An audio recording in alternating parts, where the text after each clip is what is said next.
Miami Dolphins Nation, it is the Dive Bar. We are back. We did have a week off because we had some holidays come up, and that's what happens this time of year is for those who celebrate, Merry Christmas. For those who celebrate, Happy New Year. Boys, do we have a good time on our holidays? Also, Happy Hanukkah, by the way. Dougie, kick it off. How was the holidays, dude? It was fun.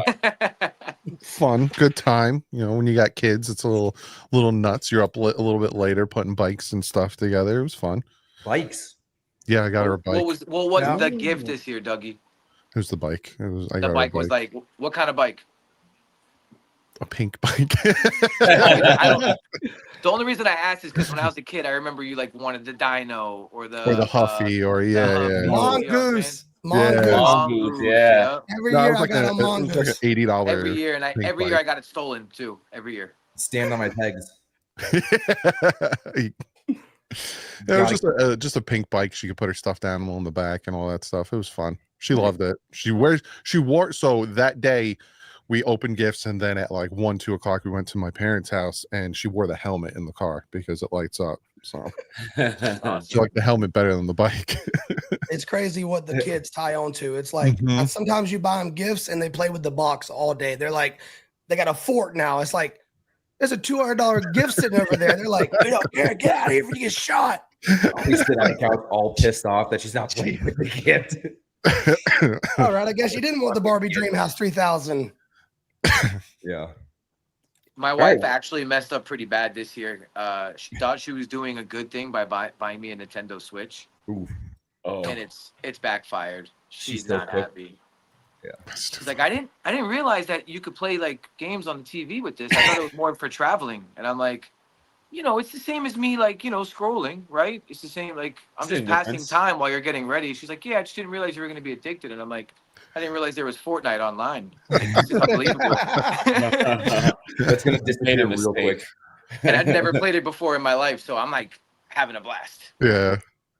It's too funny. All right, you want to get moving on this? Yeah, let's do it, boys. Let's get that video going. I miss it. Let's hit it. I'm putting the helmet on as always.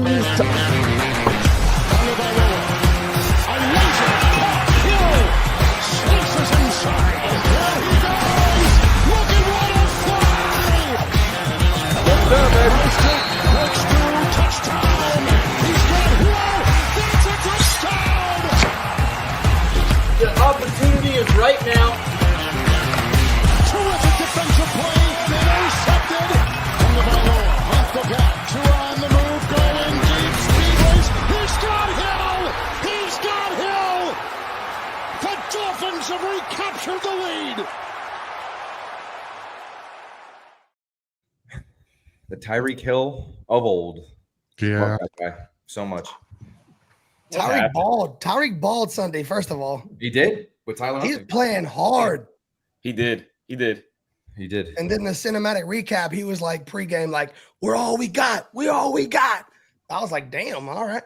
I'm happy he had a good game. Like, people were just – dude, the how quickly people turned on Tyreek on the timeline, dude. Like, it's so pathetic. That is, like, the saddest – that's the lowest I've ever seen, like, Dolphins Twitter go. And, of course, they're scapegoating him clearly. Like, Tyreek Hill doesn't suck. Like, I'm sorry that he had almost 2,000 yards last year. Like, you can split his yards last year, not play a snap this season. He still went for 1,000 yards on average each season. Like, what are we doing, man? Yeah, you can't just accidentally do that. No. Yeah. It doesn't work like that. No. No, people recency bias though. What have you done for me lately? That's the problem. Or emotional tweeting, like sometimes I do, or Listen, but emotional in-game tweeting, we've discussed this. We're past this. We're past that. Well, boys, we did miss a week. We missed a full week, but we were having fun. We were with our families. We were enjoying ourselves. Let's get a small recap about the San Francisco 49ers game. Like, I wish I was more pumped about it, right? Because like it was like such a big win. It was a nice win. It was like that's one of our goals, right? Like, listen, I know they were not healthy on the offensive side, but they're pretty healthy on the defensive side. Yeah. Yeah. Oh, they were all the way healthy on defense. Yeah.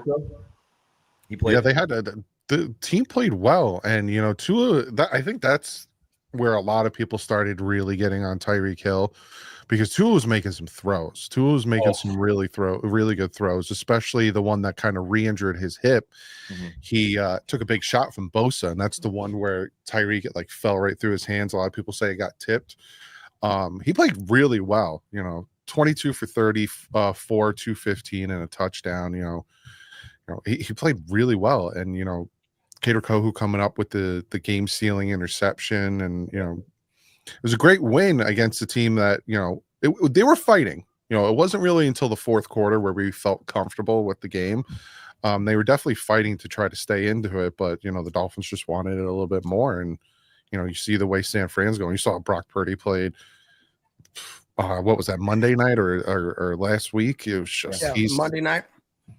Horrible, man. And they were in it with Detroit at some point, and he just started sailing some of his passes like holy crap. So the Dolphins took care of business against San Fran and put us in a good situation to be 7-8, and then we needed the planets to align, and I guess the planets aligned. That Cleveland win Saturday night, or Cincinnati on Saturday night, was unbelievable. Oh yeah, nice. I think that talk about the defense on the Niners game. I'm sure that you do. Oh, would you like me to talk about the defense of against 49ers? Okay. I think they played fantastic. I think that give any time that you're giving up less than 20 points a game. 19. Less than 19. But we did give up 20. We gave up 20 to the Texans, right? Yeah. Yes. So I can say the last 3 weeks that the defense has been balling pretty well. I think so. Yeah, I think that's, I think I might have went back. I don't know. I don't remember. The defense gave up. The defense gave up only 20 or less points in 10 of our games. In my opinion, if you're giving up 20 or less in 10 games, you should have at least 10 wins. I'll leave it at that. I know that people love when I talk about the defense, and it's no longer D-writing. I'm pretty sure that they play pretty well. No, the D is playing lights out, man, and it means a lot to me. Even if we don't make the playoffs or whatever, these dudes didn't fold. I think at midseason we had heard some stuff that maybe losing the locker room, maybe this guy's mad, that guy's mad, and to see them guys rally together, whether it's for each other or whatever, 18 meaningful weeks, and to see them come out there and still play like that. Hearing Jordan Brooks in the locker room, if we got a 1% chance, we're playing our ass off. I need your best week of practice ever right now. I don't care. You're hurt, don't care. Like, to hear that, I think the team is in the right headspace. And, it starts with the D. They're setting the tone. And to go back on the 10-win thing, I think that's reality for us. I think we're worst case scenario, I think we're a 10-11 win team easily. It's just when it goes up to that 13-win teams, can we compete? And we haven't proven we can yet, but I think we're a 10-11 win team on our worst day. It's just this year has been what it's been. We don't have to get into all that. Well, let me ask you guys a question. So a couple of us were kind of talking about signing Huntley a little earlier. And then I noticed that Tyreek had said he was a raw dog in it when he first got here, right? All about raw out of context. You should know a lot about that, to be honest. Yeah, right? So naturally, do you guys think that we would have been maybe a 10-11 win team if we did sign him earlier? Yes. Also, if he doesn't get hurt against the Colts, we win that game probably too. Yeah, and I don't want to diminish, because it's the fan base, right? It's the for Tua, anti-Tua, right? So the anti-Tuas are coming out and just making it seem like Huntley's game against Cleveland is the best thing we've ever seen with our eyes since Dan Marino. But when you go back and watch the film, and again, I don't want to knock Huntley because Huntley played fantastic. I'm not even saying he played good, great. I'm putting him in fantastic, especially with that touchdown run. But when you go back and watch that game, there was minimal motions, and it was a very vanilla playbook compared to what Tua runs. Again, it worked. And that's what they should have done with him from jump. He also shouldn't have played against Tennessee. It should have been Tim Boyle. And that, again, comes down to coaching, where we're sitting here and you watch weekly these guys practice. Like, why on God's green earth does he continue to put Liam Eichenberg out there over Isaiah Wynn? Why did he put Cameron out there against the Houston Texans instead of moving somebody to that right? Like, there's so many decisions that they make that you just sit there and you go, what are you watching at practice? So, like, you're watching Tyler Huntley and you're realizing I'm going to have to give him like 1% of the playbook. You don't play him against Tennessee. Tim Boyle, we probably beat Tennessee. So it's like, you know, again, Huntley did fantastic. I don't want people coming at me being like, this is because you love Tua. No, I love the Dolphins. So the fact that Huntley played great and we won, I'm ecstatic, but let's not crap on one guy to raise another one up. And I think you brought up a really good point about the playbook. If you go back to our Seattle game, I know that Skylar Thompson was playing in that game. The learning curve for this offense is clearly very steep. Like, I think Mike McDaniel's made that very clear. It doesn't matter. He brags about how much Skylar knows the playbook and knows the plays, but clearly Skylar was running like those deep dig routes, those timing offense, the cheat motion, whatever you want to call it, the rail dagger, and then, up the seam. He was running all of those plays, and you can clearly see Skylar Thompson, as he did in 2022 and then in Buffalo, he just never pulls the trigger because they just don't have that kind of anticipation. What you're looking at, you're throwing the ball before someone's open. Quarterback's not used to that. And clearly this offense has evolved completely from the first 4 weeks. The first 4 weeks, we weren't running any of these screens. We weren't running any of these angle screens to Achane. We weren't running Johnny Smith. I think he saw the backfield. He didn't even start playing till 6 weeks into the season. That's another McDaniel thing, is like, why did it take you so long to put this guy on the field in position to score? But, dumbing down the playbook and go back to Dolphins Twitter. It's like, how the hell do we know this? The coaching staff doesn't. Yet another example. And I hate to say that because, like, we're a bunch of idiots, whatever you want to call it online. But time and time again, we have put out mock drafts. We have put out suggestions. We have put out who they should be playing at quarterback, what offense they should be running. And again, finally dumb it down, barely any motions, and he excelled. I think 87% completion. Yeah, he was 22 for 26 with 225 and a touchdown. Just as a PSA for everybody, Munoz is very hungover, so he's pushing.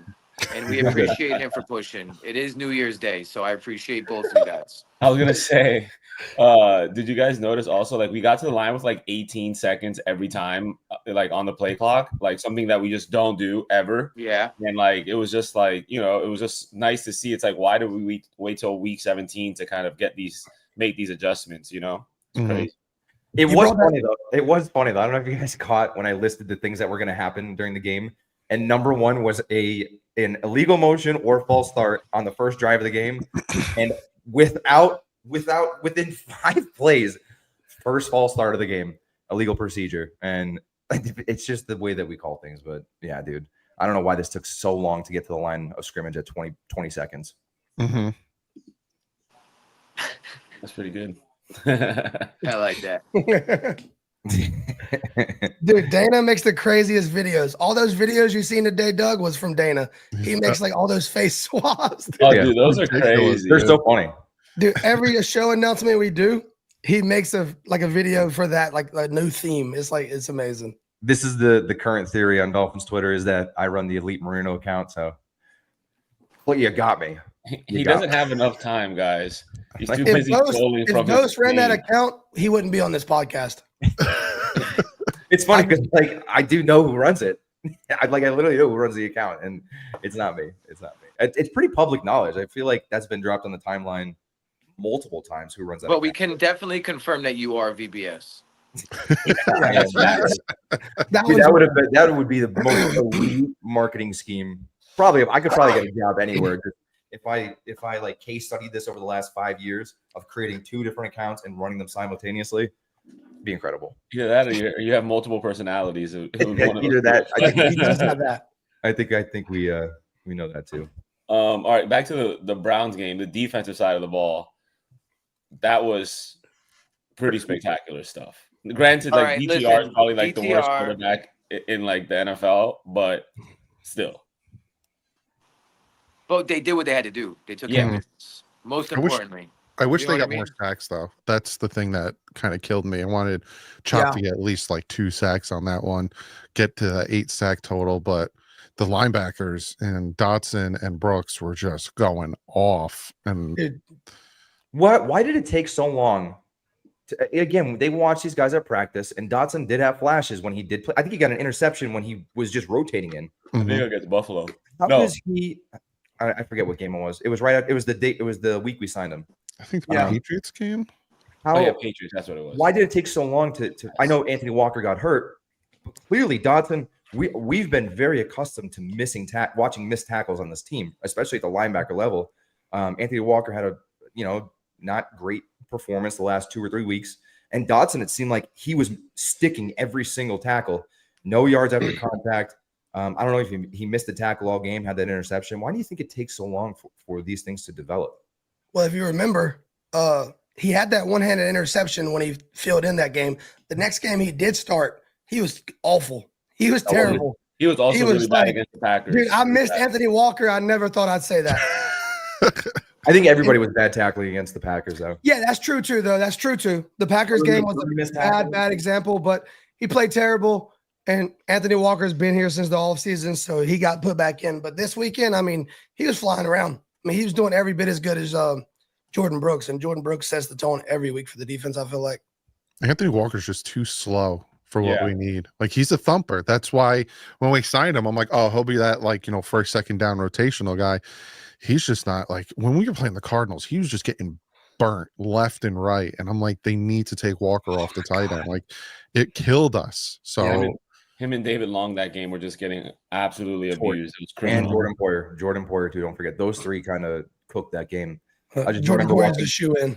I just remember watching Trey McBride just corner route. Jordan Poyer, Anthony Walker, corner route. David Long, number 11. Like, yeah, dude. Little hooks right in front of them. And hey, has Trey McBride got his touchdown yet? Yeah, he got it this weekend. He almost had 2.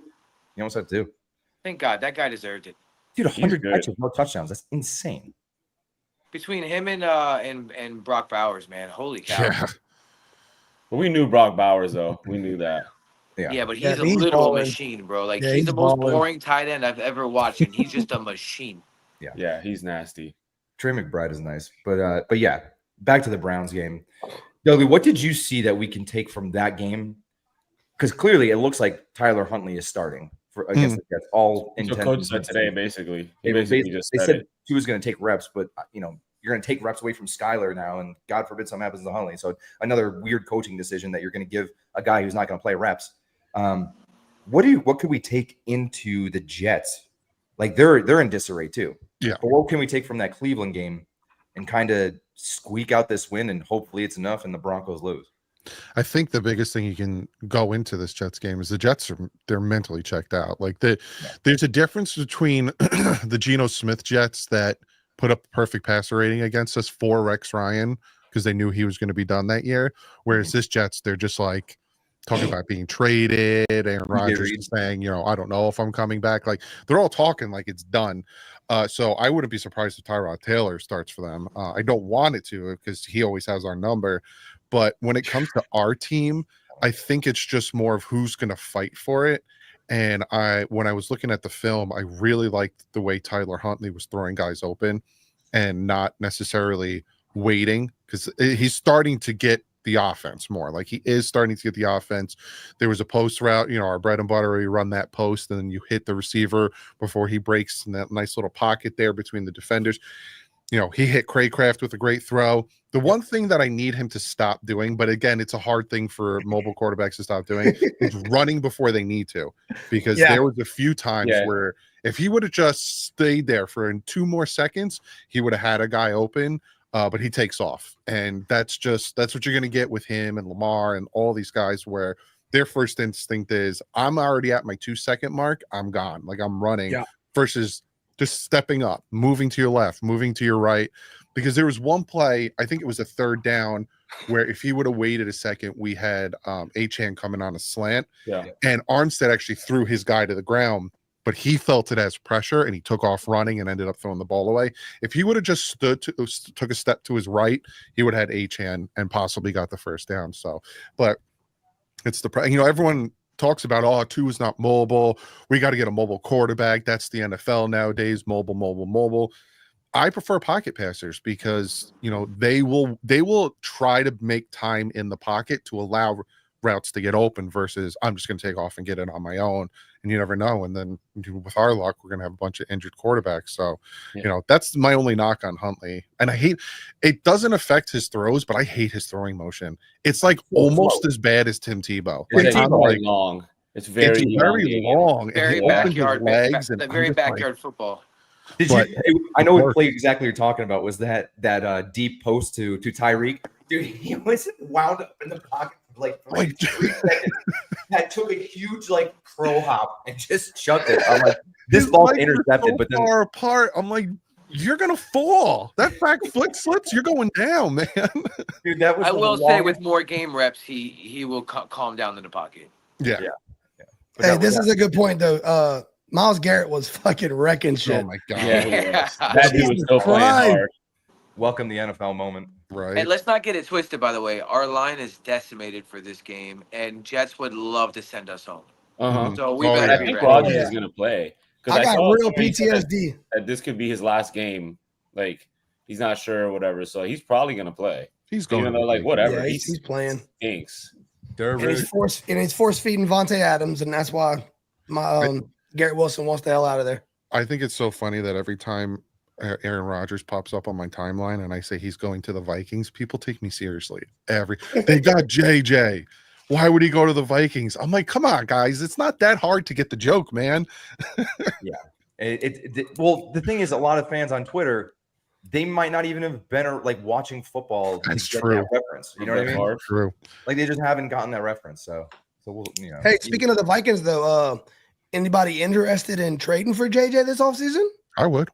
I'd send him a second. They're key, dude. I think they wouldn't do it unless they got a first back for him. They gotta choose one though. They're gonna sign Darnold to like a 3-year deal at least. If they they're keep definitely him. paying Sam Darnold. You have to. I'll say this: JJ McCarthy, perfect scheme fit. Mm-hmm. I'm talking about Brock Purdy all over again, just like plug and play. Yeah. Calm down, Eric. Calm down. Tua's still the quarterback. Oh, I almost had to tell Eric to breathe. If we give him for a second, I definitely do it, especially if they're going to keep Darnold, which who would have thought? You know, I'm seeing ghosts, and now he's going to get a fat contract. Yep. He is. That's true. They were eyeing 100 million. So I mean, he's going to be in that lower tier still of contract, just depending on how many years. But like, how set up are the Vikings in a quarterback room? You have JJ McCarthy, zero pressure to play football, only learn football. Like, he's on a rookie contract, you know, like it is kind of I know it's first round, so it does get a little bit pricey, but he's on his contract. And I mean, they do have a great setup for the next 10 years. And I mean, that offensive line isn't going to get broken up over the offseason.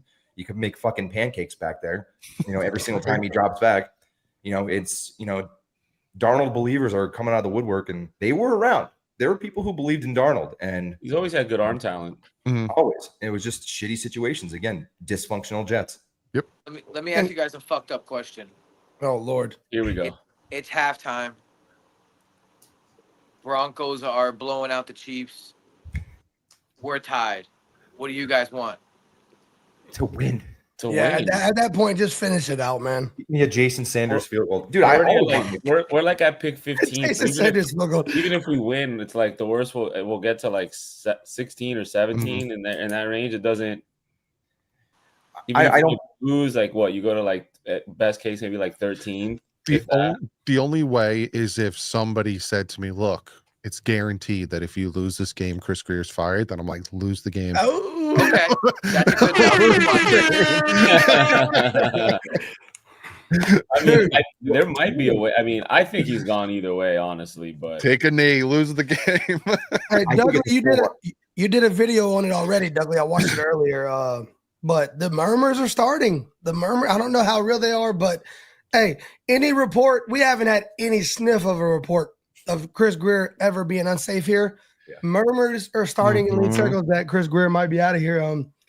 I don't see how you bring him back. If you're serious about winning, I think you got to go get a trench guy, and you really got to let somebody slam dunk this offseason with 10 picks. I talked about it so much that if you look at the core talent that we have on this team, even if like, okay, take Tua out of it, he can't stay healthy, whatever. You take Tua out of it, you still have Waddle, you have Malik Washington, Jonnu Smith, you have Brooks. If they bring back Dotson, you have Sealer, you have Brewer in the center, you have Patrick Paul can be something, you have Achane, Jalen Wright.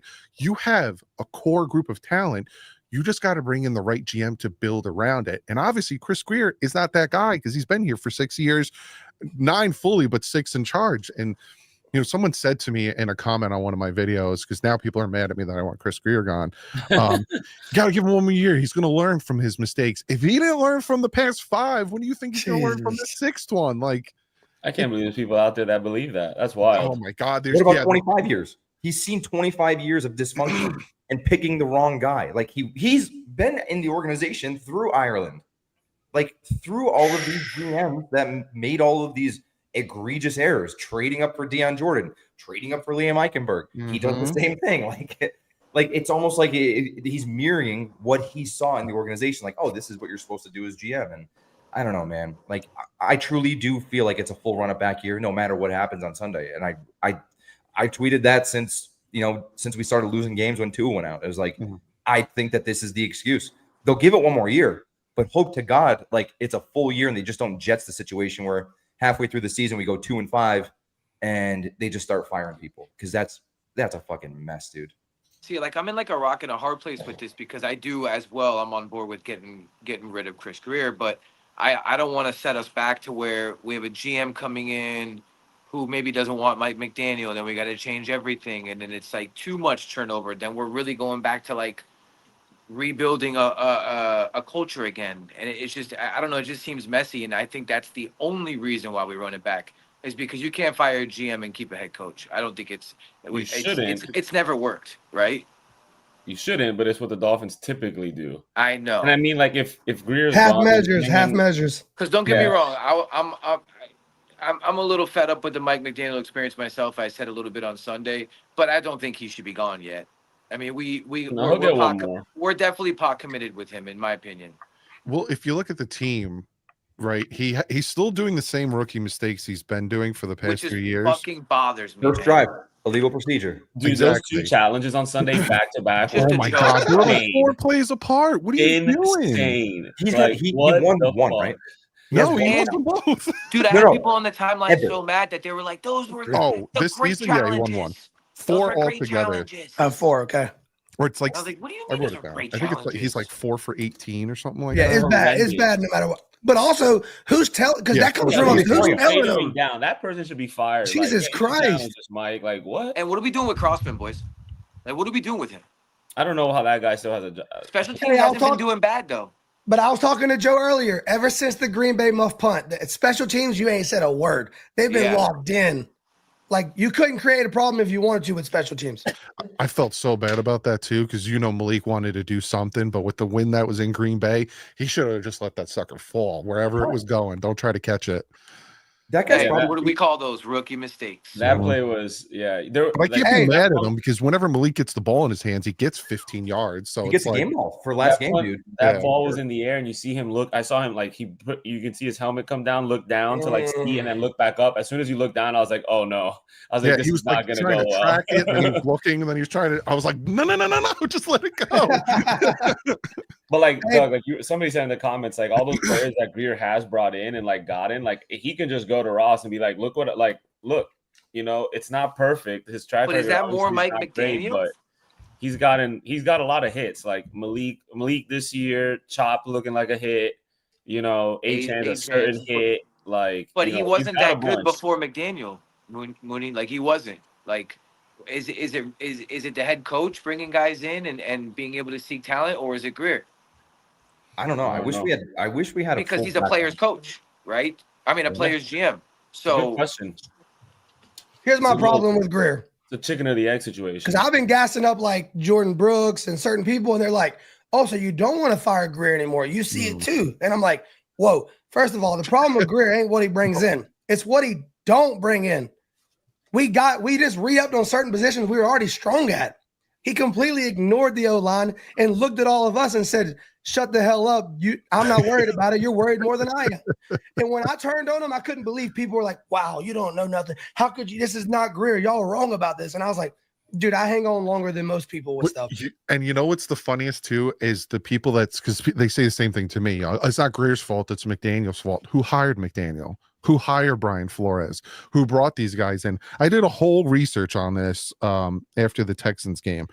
Chris Grier had 39 total draft picks, 7 first-rounders, 6 second-rounders. Overall, he spent $674 million in free agency. And looking at 2019 and looking at this year, are we any better? Like, do you see us being like, oh, we're much better than 2020, and oh, we're right there. We got to the divisional round last year. No, we're in the same spot we've been in for the past 20 something years. So that's where my thought process is. He's had so much time and money and draft picks, and we're no better off than we were without him. So it's like, what's the point? Why are we just going to keep wasting time? Go out and get somebody. But then if they do to the new GM what they did to Mike McDaniel, essentially, when they went to find a head coach, instead of casting out this wide net, they narrowed it down saying you have to work with Boyer and you have to make Tua better. Instead of having a head coach come in and be like, whatever you want, this is your team, you do it. Now we're in a situation where they're going to be like, you have to work with Mike McDaniel. And they're going to be like, I don't want to. I want a new head coach. So unless a guy can come in and they can sweet talk him and say, listen, just work with Mike this year. Don't let, push back, do whatever. If you don't like him this year, we'll get rid of him and this and that. I don't know how it's going to work. I think that's exactly what it would be. If you bring in a new GM, it's under the assumption that if it doesn't work out with Mike this year, meaning next year, then you can pick your own head coach. Yeah. Because people say we got to get rid of Mike. Mike has his warts and he's extremely frustrating, but you fire Mike, he's getting scooped up in a second. Yeah. In a coordinator. My worst fear is I think Mike is going to get fired inevitably here. And I think when his next landing spot, he's gonna hit his stride. He's gonna learn from his whatevers, and dude, he's gonna end up being a coach somewhere. We'll watch him for 20 years for the whoever the hell, and we'll be like, damn, we did it again. It's because we grab him too young, man. We like Campbell. Everyone's looking at Campbell. Oh, Campbell, we had him. He wasn't ready. He was not ready. He went and coached with the Saints under Peyton for 4 years. And now we grabbed Mike McDaniel, and he never called an offensive play. He was an offensive coordinator for 1 year. We went out and grabbed him because it's the new thing. Like Ben Johnson. A run game coordinator, not even an offensive coordinator. We literally extended a guy who's continuing his education right now. Mm-hmm. It is mind-blowing to me. That is why Grier should be fired. Foreign exchange program. You literally extended Buddy, and he's in his junior year right now. Number 1 and number 3 offenses, though. I get that, but he's a head coach, not just an offensive coordinator. No, yeah, I think if he has the wherewithal to give up play calling, I think it'll help immensely. He has to. He really needs to get rid of it. He just has to let it go. Mm-hmm. And he won't. He won't, but he needs to. We need to find a coach that's well-rounded. If you look at Harbaugh with the Ravens, he wasn't a defensive or offensive coordinator. He was a special teams coach. So, we brought in Adam Gase. He was more focused on the offense. We bring in Brian Flores, more focused on the defense. Now we go back with Mike. He's more focused on one of them is lacking in the other. We need to get just a well-rounded coach, and that's where you bring in someone who's done it before. There's a few out there, man. There's a few, but we're not going to fire. And it's Stephen Ross being Stephen Ross, where we won't fire him. We'll wait a year and a year too short, and we miss out on guys like a Vrabel. Well, here's the thing. Here's reality too. Talking about Stephen Ross, though, Jim Harbaugh is your coach. If we don't get hit with the tampering charges, Jim Harbaugh's in Miami right now. I don't know if everybody knows that, but that's done. That's a done deal. That was a done deal. That's crazy. I love him so much. He's so entertaining and just great. Just overall great. He's just a head coach. Bro, you don't have to call. I think a head coach probably shouldn't be calling plays. I think a head coach should be managing the team. Your job is to manage the team and manage the game. The best. Are there many head coaches that do call? Shanahan does. I mean, the Shanahan tree lives and dies by it, obviously. But LaFleur calls his plays, McVay calls his plays, McDaniel calls his plays. I don't even think that whole tree. The whole tree. All of them, right? Yeah. Like, but outside of that, I don't. Dude, Mike Tomlin, the most winningest coach right now in the NFL in probably, what is it, like, I'm talking about percentage-wise. It's got to be up there in history. Mm-hmm. Yeah, he's never had probably hasn't called a single play his entire life. I just feel like he has too many duties during a game, and he's learning on the fly, and to have to call plays is why some plays come in late.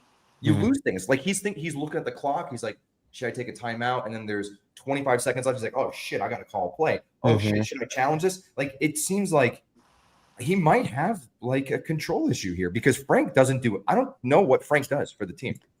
Same thing he did in San Francisco. He never talks. You never see him anywhere. And Bevel's the gem, by the way. He needs to be the offensive coordinator. Bevel is a gem, and him and two are like this. They're close. Yeah, from all we heard, him and Bevel are tight. Yeah, like tight. Mike won't do it though. Well, you can't really blame him. Look, like it's like you ever like been into power tools? This is kind of a weird, but it's a good example.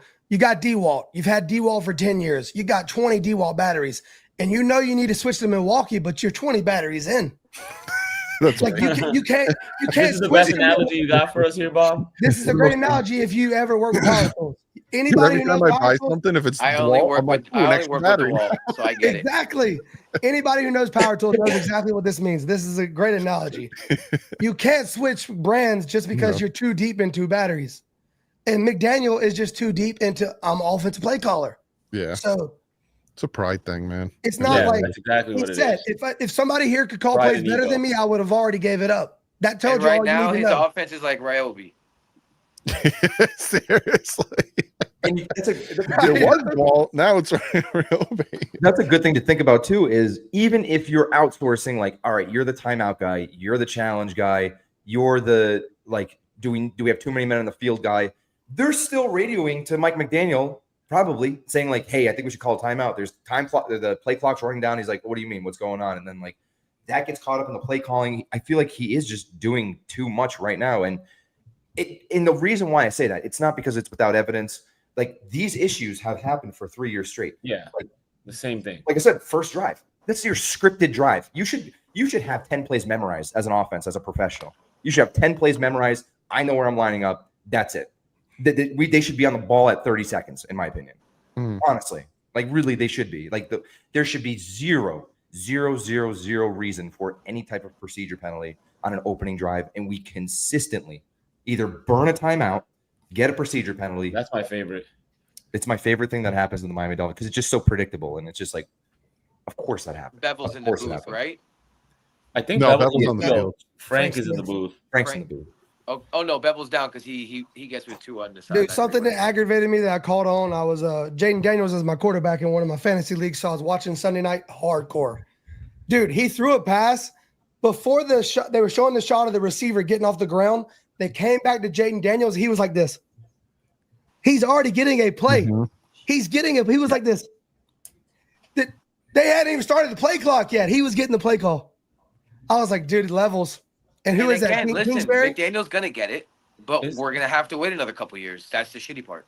It's just why hasn't it taken place? Like, they have to see. They watch film. Like, they know what they do wrong, and they know the issues. And it's That's just the best part. He's addressed it too. He has addressed. How many times in a press conference he's like, we gotta work on getting the play in better and faster.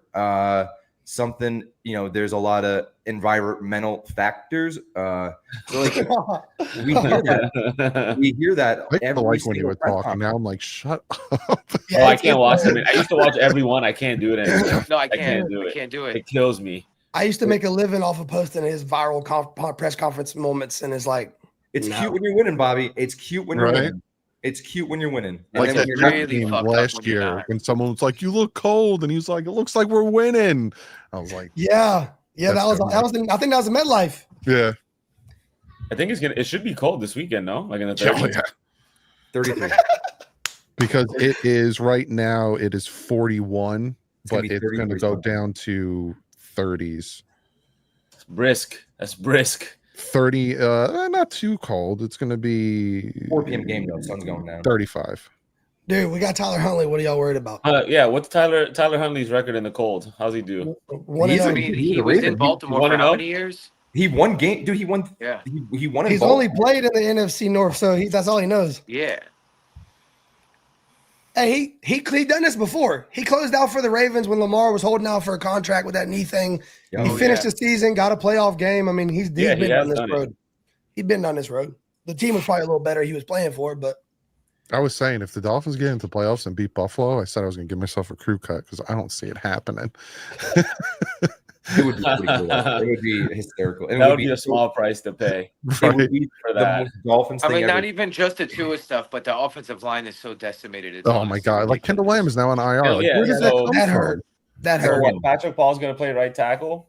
Oh god, I don't know who's playing right tackle. I think my phone's ringing. I think I'm going to be playing right tackle. It can't be that Carmen guy again. We can't possibly do that. Dude, we had 3 guys work out. I never heard of any of those guys. Knowing them, man. They'll put like Ingold at right tackle or something. Jesus Christ. The fact that they didn't move people around for that Houston game is beyond me. But, and they probably do it again. Hey, swing Eichenberg back to right tackle and put fucking Isaiah Wynn in, bro. Dude, y'all remember Eichenberg to right tackle? Hey, listen, bro, that dude Carmen's bad, dog. Yeah, it's real bad. I agree with that. I'm just saying. I don't even know how Buddy made the team. I mean, he's a big body, don't get me wrong, but he looks lost out there. The Jets got some pass rushers too. Like, that kid McDonald's is a monster. Yeah. Like nasty motherfucker. Yeah. Watch the Broncos lose and we lose. Then Grier's getting fired. It's just like you fire Grier, then you have this. I think Grier is a very yes man to a lot of the coaches, and sometimes when you're building a team, you need a GM that goes, Mike, you have no fucking guards on this team. I'm taking 2 guards in this draft in the first 4 rounds. I don't care what, like, there's nothing that you can do about it. Like, I don't think that conversation would ever even walk through the door, you know? And, you know, we're taking, you know, obviously, like, these skill guys, like Achane, you know, it was a great pickup. But at some point, the GM has to say, like, I have literally watched this team from the booth suffer because we did not address the offensive line, and you want all these weapons, you want all these guys. You want the Malik Washingtons, which is great. That's fantastic. That's great. You hit on them. But none of it matters unless you address this offensive line. And for Grier to just not say, like, we need 2 guards out of this draft, period, is absurd to me. It's completely absurd. What about putting Julian Hill at tackle? Yeah, we should do that. He already is a tackle. Wait, no, because Tron Armstead's not going to play. So Patrick Paul is playing left tackle. So who the hell is going to play right tackle? Probably one of the new guys or something. Armin. Lord have mercy. Single practice squad. Snoop better be ready to run because, geez Louise. Oh, he's ready. He looks fat. Has anybody heard any status about Waddle? He's playing. Is he? I think he'll play. He's the only person we're supposed to be getting back. Yeah. Like Walker's not going to be back. I think he said Waddle should go. Fuller, no, obviously he's back on IR, right? Who? Fuller. He's on IR. Yeah, he's done for the He's on IR. Yeah. He's scrambled eggs with Tua. When you said, I'm not gonna lie, when you said Fuller, dude, I got PTSD. I said, what? Oh man. Oh, not Will. Well, I do apologize. I'll clear that up next time. Because you're not wrong. Is he still sitting on IR? Probably. Bro, Oregon's getting smacked. Yeah, they're going to score. 41-15. Jeremiah Smith cannot be covered, cannot be stopped, cannot be contained. Not a great look for Hawaiian quarterbacks this week. Hey, how about that Texas game though? That was nice. That was crazy. Dude. That was a great game. Dude, they were down. Dude, that was like the Dolphins Texans game or Titans game all over again. 2 possessions. You need 16 points. Bro, that safety was sexy. Yeah. That was a pop right there. Great tackle by that kid. Yeah. I was talking to Bobby on the phone, and I was like, boom, safety. Oh, shit. And I had just told you that kid Scatterbo sucks. I was like, he's sucking right now. Then he just put the team on his back. Yeah, he did. I said it in a space like 2 years ago. Scatterbo is going to be the guy that we need to draft late. So if anybody wants to join the Scatterbo train with me, you can join. So listen, if we can somehow get Damian Martinez late, I will be such a happy camper. Damian Martinez with Achane it would move mountains for me. Is Scatterbo going in the draft? Oh yeah, but he's going a little later, like 5th, 6th. You know, it's funny. He was talking junk about he was the best back in the nation and no one knows it. And then, dude, The attitude. Ashton Genty like shit the bed last night, and this dude comes terrible in, yesterday. puts the whole team on his back. It's like, he also threw a dime. That throw he made he threw a touchdown. Ridiculous. Did you see? Like he actually placed that where because the guy was he was covered pretty well. Yeah, he saw the middle of the field wide open and just it was a dime. Floated it so he can run underneath it, right? Because there was nobody in the middle of the field. He's like, my guy's just gonna find it. And oh my god, incredible! It was a dime. All right, so hey, how about me sweating the Texas bet today? Because I had two parlays. I had one that was like a crazy one with like Arizona State, Oregon. That's trash, right? But I had another one where it was Texas minus 6.5 at the first half. I was like, boom, that's hitting me easy. And then I took Texas minus 6.5 for the game, and then went to the overtime. And I was like, oh shit, they're gonna win by 6. I'm fucked. And then you got the 2 points. And then they got the 2-pointer. Yeah, I was in the interception. I was going nuts. Yeah. All right, so but Jets I parlayed it. Oh, sorry. Go. Nobody cares about my gambling. So. Although he is quite good, so like if you ever see him post something, you should probably just tell him he's actually pretty good. Jets game Sunday. What do we think? How are we feeling about that? Do you think they're gonna try to just be like ruin our season? Do you think they're like not gonna like are they actually checked out? What do we think? If the Dolphins played like they did against the Browns, we'll lose. Because the way we played the Jets at home, having to win in overtime, that's true. That wasn't good. And we'll see, because if the Jets are mentally checked out, you have, Wilson saying, if Roger stays, I'm going to trade me. CJ Reed is talking about testing free agency. There's already reports. That was wild that he said that like that already. Yeah, Devontae Adams and Rodgers not being back. Like, there's a lot of stuff coming out, and their interim head coach doesn't know what he's doing. Could win, but we're so beat up. Like, holy crap! Again, we are just so beat up. No it's depth. Ridiculous. It's last 3 years. 0 depth. Like, it's the same movie, and I don't know how people defend it anymore. It's the same. Like, and it has, of course, like Tua is a part of it, sure. But like Tua, yes, but the offensive line getting hurt, having no backups that can perform at any sort of level. Like, you watch any kind of Monday night football game, Thursday night football, Sunday night football, a right tackle goes out, you never notice it. Any other team in the NFL, backup comes in, you don't even notice it for the rest of the game. And it's just like, this is the same movie. They really do. Year. Bro, we hate playing backup quarterbacks. Dude, they always light us up. Yeah, Mason Rudolph.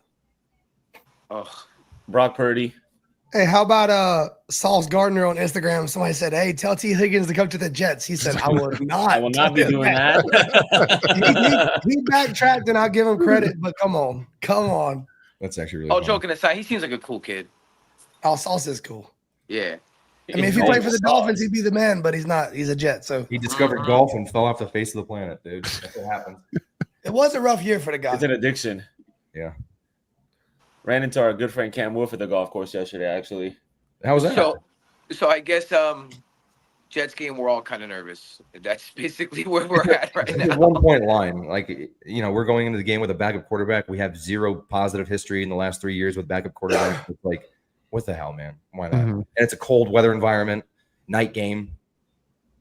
I think they're going to try to ruin our season, like send us home. I think they're going to try. I think they're going to play hard as fuck, to be honest. If we lose, the Broncos have to win, or else I'm going to lose it. I'm going to fucking lose it. If we lose and the Broncos lose, I'll fucking lose it, dude. I can't deal with that. Like, if we lose, please let the Broncos win, because then it's just like nothing even matters. Right. It don't matter. My God, I really don't want to deal with his shit, so please. Yo, Carson Wentz and that Andy Reid offense, he's gonna cook. That timeline is gonna be. I'm gonna approve some ghost PTO after that one, so we could just. Yeah, Bo Nick starts throwing picks, man. You never know. It's like somebody made a good point. You can only sit like 6 players, so like it's still the Kansas City Chiefs, and Carson Wentz has played football, so like it's not like. Carson Wentz almost won an MVP. He won a Super Bowl, so. Well, this is called bargaining. Is that the stage we're in? Is this stage 2? Hey, is this stage 2 in the process for bargaining? Doug, I got him. Textbook bargaining. The worst part, though, is going to be if we're handling business on this channel and you look on this channel the whole time, and the Broncos are just beating the shit out of the Chiefs, this is going to be like, it's not even going to. We're not going to be able to enjoy our game. Mm-hmm. The Broncos are. We're probably whatever. Probably not going to enjoy our game anyway. So listen, I was saying if you want free money this weekend, free money is betting on all three of these teams to win. Yeah. The Dolphins, the Broncos, and the Bengals. All three of them to win. Yeah. That's what's going to happen. That's exactly what's going to happen. No, who the Bengals got? Because they're definitely winning. The Steelers. But the Steelers are on a decline a little bit right now. Yeah, they've lost what, like 3 in a row? If the Steelers win and the Ravens lose, the Steelers win the division. Like, that division's still up for grabs. Ooh, man, I just don't trust Russ, dude. Those are both a Saturday game too. Those are going to be good games. It's in Pittsburgh. Is there any way we could play Pittsburgh in the playoffs? I thought there was a chance previously. We're playing the Bills. If we get in, you get to go see Josh Allen. Yeah, the only way. Okay, God damn it. Yeah, the 7th seed. That's the only way. Not only is he in our division, but every time we backdoor into the playoffs, we got to go play him again. Like, what is the deal? And last year we were winning the division. They knocked us out of first place, took to the division, and then we had to go back and to go back and play them anyway. Like, so what is the deal with that? I think that's been the worst. That's been the worst part of this regime. Is like, we're hot for half a season and we're cold for half a season. We never put a full season together. It's been so odd, and that's what's been dangling the carrot in front of us. Is we're like, well, we see the potential. Well, how long do you keep saying we see the potential? We see the potential, like until something changes. I mean, and I think that's the 6-2 is like, but my brother Tua's availability is getting really ridiculously uncomfortable, and it's getting uncomfortable at this point. It's been uncomfortable. I know, but it's getting like fucked up. All right, like it's like. No, Ghost. What did you tweet earlier today? Like, if we make the playoffs again, 2 out of the 3 years, we'll be going in with our backup quarterback. Like, that's ridiculous. I got it memorized.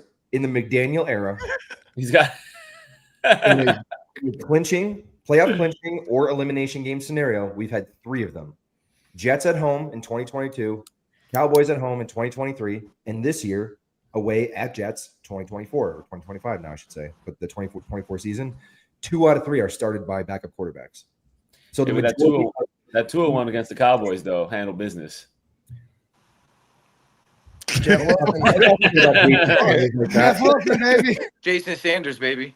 Don't talk about Jason Sanders like that. But yeah, so it is, and it's ridiculous. It's just call it what it is. It's ridiculous. I can't admit it either. Like, dude, go back, just type in Tua Tagovailoa scouting report 2020. Every fucking con on every site available, on every single analyst, on every single, the top tier to the bottom tier to guys that don't know what the hell they're talking about, is his injury. Like, his injury history was his biggest knock in the draft. Can this guy stay healthy? If he can, and return to that 2017 form, that pre-2018 form, then yeah, he could be the guy. But there's a reason he went from the number 1 overall pick to not the number 1 overall pick. Of course, that includes Joe Burrow having a generational season. Burrow had something to say about that, but still, if Tua never got hurt, he's still probably at least a 60, 70, 80% chance of being that first overall pick still. And there's a reason why GMs moved off of him, and it was because of injury history. And I don't know why that's an argument on the timeline. Like, every single person that evaled Tua was, hey, can this guy stay healthy in the NFL? And if the only thing you're pointing at is 1 season, basic statistics class in 7th grade, an outlier is not the average.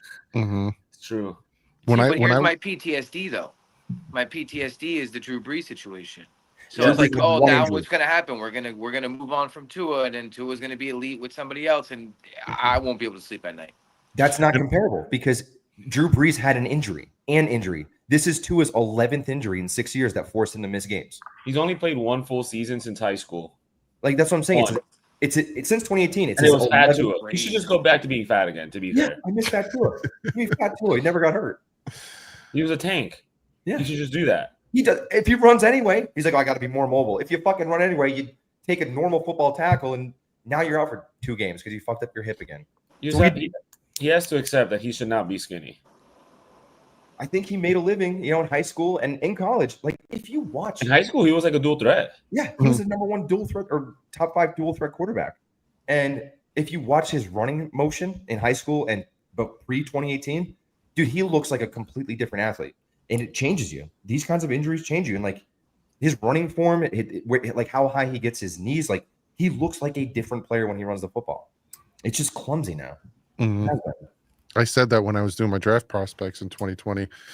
I said I have him close to Burrow at number 2, but his injuries. And then I said when we drafted him, I said my biggest fear drafting him is, can he have a long, sustainable NFL career? And my fear is coming true, that because he has the intangibles, he has the accuracy, the anticipation.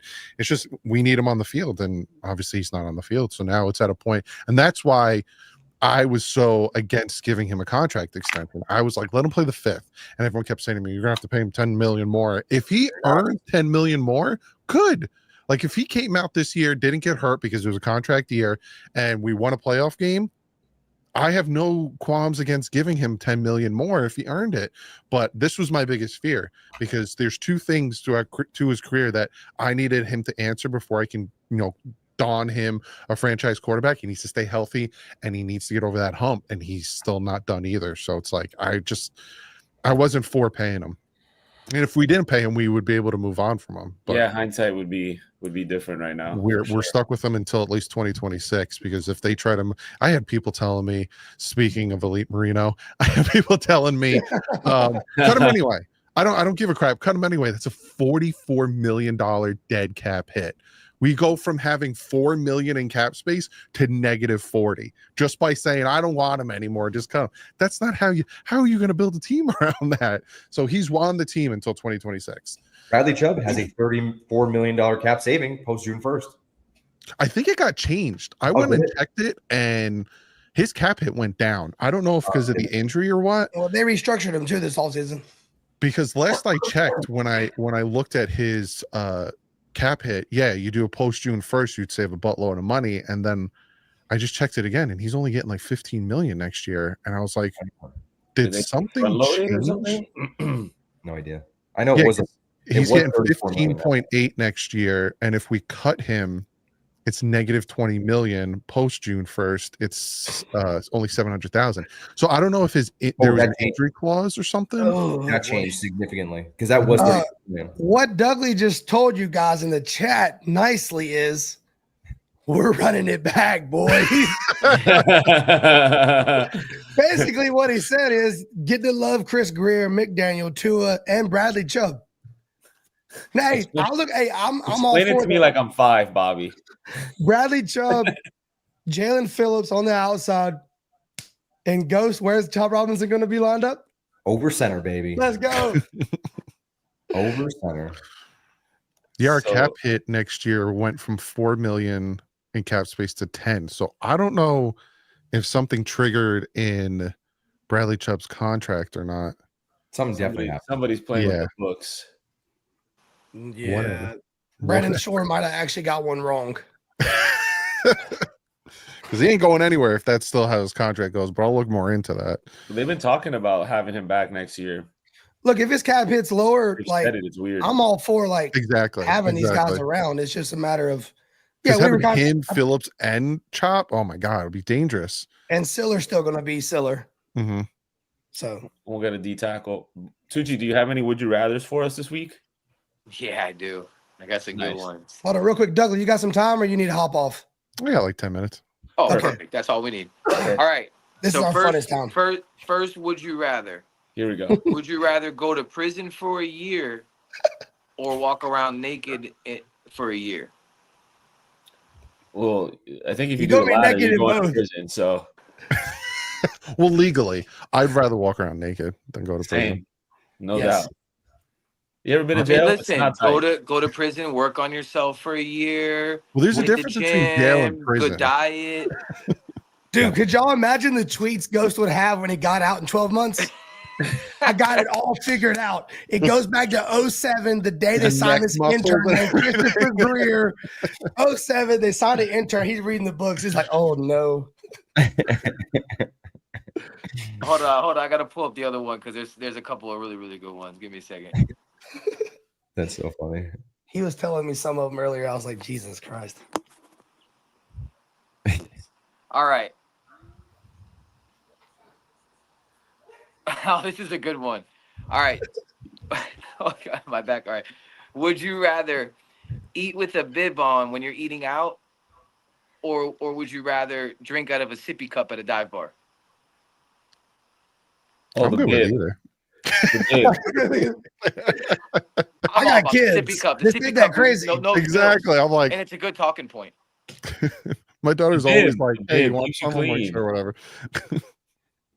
That's funny, dude. All I'll right. tell you a funny story. We went to Joe's Crab Shack when we was in Gatlinburg. Oh, yeah. And I was That's sitting no there crab, eating. bro. You know, you wear the bib. They give you the bib. You're wearing Yeah. it.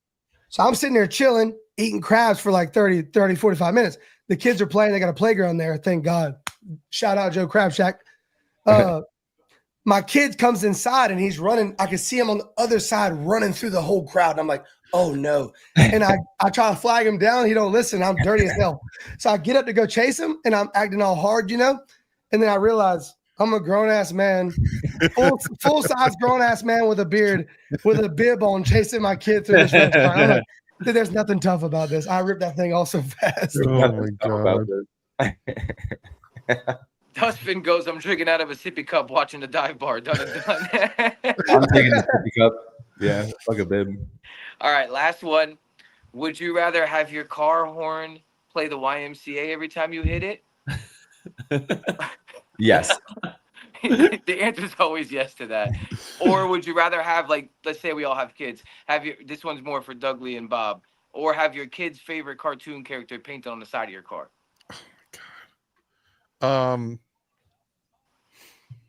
The horn. What's your daughter's The horn favorite would be cartoon? great. She's like, it depends on the week. Spider-Man, dinosaurs, Doc McStuffin. Like it's like it depends on the week, man. You never heard of Doc McStuffin, man? You gotta check it out. Sounds like I'm a about to Google it right now. Yeah, that sounds like a porn name is what Ghost is trying to say. Yeah, that's- You know what's crazy? Yeah, My well, cousin, when we alter were ego. younger, my cousin had a horn that was like a ahooga. Like literally, that's what it. Yeah, that's It was the awesome. best. In his little Chevy S10, bro. We would freak people out. Oh my god. Yeah, no, you got to go with the horn. That's Yeah. not a good talking point at a red light. It makes me Someone- think though. Remember when it was a cool thing to have a Caprice on 24s and it had like John Deere theme, Milky Way, Three Musketeers. It was like that was a thing in like 2012. Yeah. I would drive around in a Paw Patrol car for sure. Right? It's chill. or like one of those cars, like the movie cars, like one of the characters. Steve McQueen, right? No. like What's his Tomato name? or something. Yeah, there you go. Dude, what about Joe Burrow buying the Batmobile from Yo, the that Dark Knight rules. Rises? He's That's the fucking awesome. man. And why I'll never forgive Brian Flores ever. And I will hope that he fails everywhere he goes. Who the Doc makes stuff. Dude, she Dude, loved hey, it. it holds weight. Doc McStuffin. She's Can a you Doc imagine McStuffin Dougie riding animal, around with of course. Doc McStuffin on the side of his car? Like, do kids still watch Nickelodeon? Like, is that still a thing? Oh, SpongeBob and like that's where Paw Patrol's from. It's Okay. Nick Jr. I think that the Netflix and Disney apps make it more accessible just to turn those on, obviously. But yeah, the cartoons are still going hard, I mean, for sure. Yeah, my Douglie, niece talks with the what's the dog, the blue dog or something like Bluey. that. Bluey. Bluey, there you go. Yeah, my son got a Bluey guitar for Christmas. He's wearing that thing out. Ooh, there you go. He's wearing that thing out. Dude, the whole ride. I don't know And why. he took on the Dolly Parton, so he's really intrigued Yeah. by that now. Oh yeah, he spent the week in Tennessee. Went 2 different Dolly Parton dinners. So yeah, he's feeling Western. But Well, Doug, boys, you're the those are- guest. You got some closing thoughts? Yeah, give us some closing. Get a dub. That's all that really matters, and we'll see where we're at come Sunday night. Hopefully, man, if things pan out and we get in the playoffs, it's going to be hilarious. So funny. We'll win. We'll win. Boys, if we get in the That's what playoffs, we we're do. doing an emergency pod. Yeah, Just be I'll ready. even jump on. Just be ready. Like, For sure. It's gonna happen. Ghost will be Stu walking Huntley's from gonna take MetLife. us to It'll be the promised best thing land. ever. Tyler Huntley bringing us to playoffs. second backup quarterback in 3 years to bring us to playoffs and probably. Hey, that's another thing, real quick. That's what pisses me off about the Dolphins right there. They do these cute things where they think it's like, but what if we just set Tua out for 2 weeks and still got in the playoffs? It's like, why do y'all do y'all got to do this? I think he's seriously hurt. I think he's fucked up. Yeah. If he's not playing, it's because he's actually hurt. Yeah. You don't sit your $200 million quarterback with elimination game on the line. If that ever came out, they should probably just move the team because that's just score predictions. Move it to Jersey, man. That's our closing. More home games. We got to do our score predictions. Got to do them. Dougley, start us off. If it goes the way it should, and if the Jets really mentally checked out, then I think it'll be like a 28-17. But if it goes the way the Dolphins normally go, it'll be a 21-20 loss. Wow. So depends. You can go either way. It depends. That was pretty morbid. That hurt, man. I like us. Probably not going to score a ton of points just because their defense is still decent. Unless, like Doug said, they just give up. So I don't think Sauce is going to be playing. DJ Reed clearly already playing for the Chiefs. 24-17. Okay. Ghost? 19-12 Dolphins. Dude, that sounds right. That might be a first. This was such a Dolphins backup quarterback score. Is that scoregami? It might be. Might be. I like. How do you get 19? Four field goals and a touchdown. You can get a safety in there. 4 field goals and a touchdown. He's trying to get the Jason Sanders. He's trying to get Jason Sanders an award. I don't need to do it. I don't need to. You guys know my daughter. He's doing that on his own, Bobby. My daughter's watching us right now because I got to run upstairs, but she's watching us right now, and she said hi to all you guys, Josephine. Hey, hit the subscribe. Hit the subscribe button. We don't have 50,000 like your daddy. Eric. 17-13 Dolphins. Oh, Cap for Life just put that. How crazy is that? Oh wow. And I'm going 22-9 Dolphins. Okay. That's a very Dolphins backup score. I wish this was the case. What was the game where it was like the first ever score combination? Was it the Jets game, right? The overtime Jets game? Yeah. Yeah. I'm telling you, 1912, it might be another first time ever score. Origami. Hey, I will say this: Jason Sanders is all the way back. Like he could, if he got an All-Pro this offseason, which he won't because of our record, he deserves it. Like he's what 35 with the year of the kickers too. It's been crazy this year since the middle of October. I don't talk about it. I I was gonna say we should stop. I've been talking about it for I've been gassing him up and saying that shit for the last 2 weeks. Ghost doesn't care. He missed his extra point, so like that's his penance. That's his true. This is true. It's not all good. You're right. Yeah, but he makes him, dude. He's banging field goals, man. He is, and deep ones. What about the one that hit the crossbar and bounced through? Oh my God. That was insane. I looked at that again. The field goal was good regardless, even if it came back out. But he kicked the laces on that bitch, and it was 54 yards. Really? He kicked the laces out, Dan. Damn, when Ghost has a fucking something that he follows, that boy, he looks at every angle. If he's got a narrative, he's going to cover his ass. By the way, laces were not out, Dan. I didn't want anybody saying, it was short, but the defense gave up 34. But did you know they had Jordan Poyer in solo cover one for 98% of the game? Like, what are you even thinking? Yeah. Honestly, you can't even blame the defense. Exactly. You can't even blame them. It's not their fault. It's not their fault. We got terrorists back there. Well, all right, boys, it was a pleasure, all right, man. Boys, Dougley, thank you so much for coming on, brother. We man. We appreciate it. Hey, if the Dolphins make the playoffs, man, we gotta do it again. Yep. Yeah, we gotta do it again, regardless. Yes, 100%. On my channel next time, I bring the beers. Yeah. I'll bring the beers.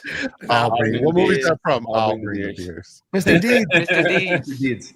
I like to change your socks. Very, very sneaky, sir. All right, everybody. Happy New Year's. Happy New Year. Stay safe.